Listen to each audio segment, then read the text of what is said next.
There's a new feature in Mesh Tool called Surface Selection, and I'm going to cover that here pretty quickly. Do a little bit of editing of the old benchy.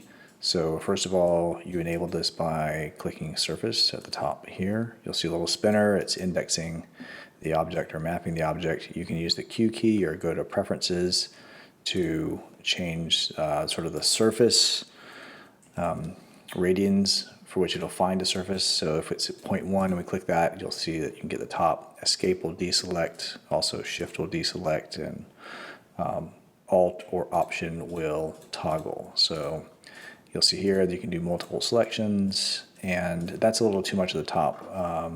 But for the case of me wanting to delete the chimney, for example, I want it to be a little bit less discerning. So let's try 0.2. And that selects more of it, goes around the curves, and then I can select the interior, and then simply with the delete key, it's gone.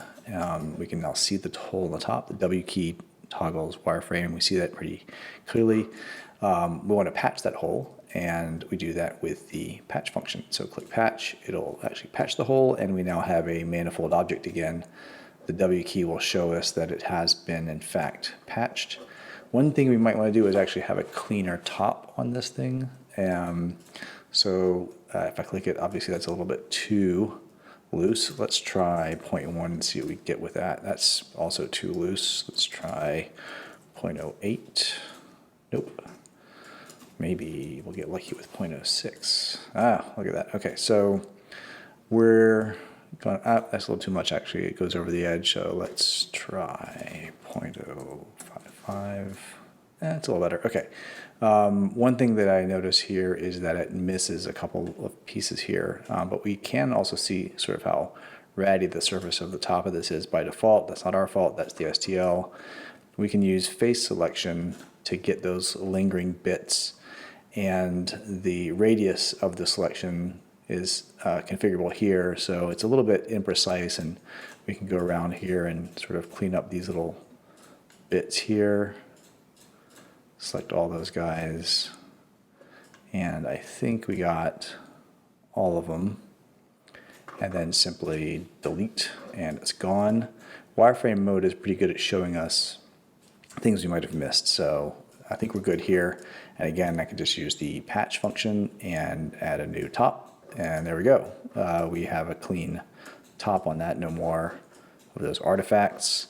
Let's try cleaning up a couple more things here. Let's go back to surface mode, select these guys, and delete, and patch. There we go. Now you'll also see that this is not a perfect top, and if we wanted to add a perfect top here, we could just delete it and patch it, and now we have a nice sort of clean top on this guy here. Let's see if there's anything else we can do this guy with. This is a faster printing benchy, certainly at this point. Let's actually try deleting this entire bit here. This is a little trickier because patching that isn't obvious. Let's see if what the patch tool does in this case. Oh, that's cool. It actually patched sort of the bottom bit here. Let me try running patch again. Oh, look at that. Okay, well, lucky it's not a perfect algorithm, but in this case it seemed to have done a pretty good job of reading my mind, and we now have a much cleaner benchy to play with. You know, what we could try to do is delete the lettering off the bottom as well. I'll bet this is not a perfectly clean thing here, so let's see what we get if I click inside of these guys, if there are any artifacts when try to get the curvature. That's not perfect. Let's relax it a little bit and see if I can't get the rest of these things in here. Let's relax it even more. Let's go way out. Okay, that's cool. That's getting us a lot of stuff here. I'm going to delete these letters and see if we can't create a nice clean flat bottom on this boat. That would be a really interesting print. So yeah, that looks pretty good. Hopefully we didn't miss anything, and I'm just going to delete it. Use wireframe to see if we missed anything. Looks like we got a pretty good clean bottom there. Oh wait, there's a one guy way off here in the corner, we can actually use, well, we can use the surface selector to get that. All right, I'm going to leave that for right now and see if I can't patch the bottom. Let's see what happens here. Patch, and I seem to have had a pretty clean bottom on that. So you can use command click to sort of click on a normal to a surface, and also use the N key to visualize normals. And one thing I noticed from playing earlier is that the normals on this bottom face are in fact backwards. So when I click on that, it looks from the top. The top normals look okay here. So what we can do is select the bottom.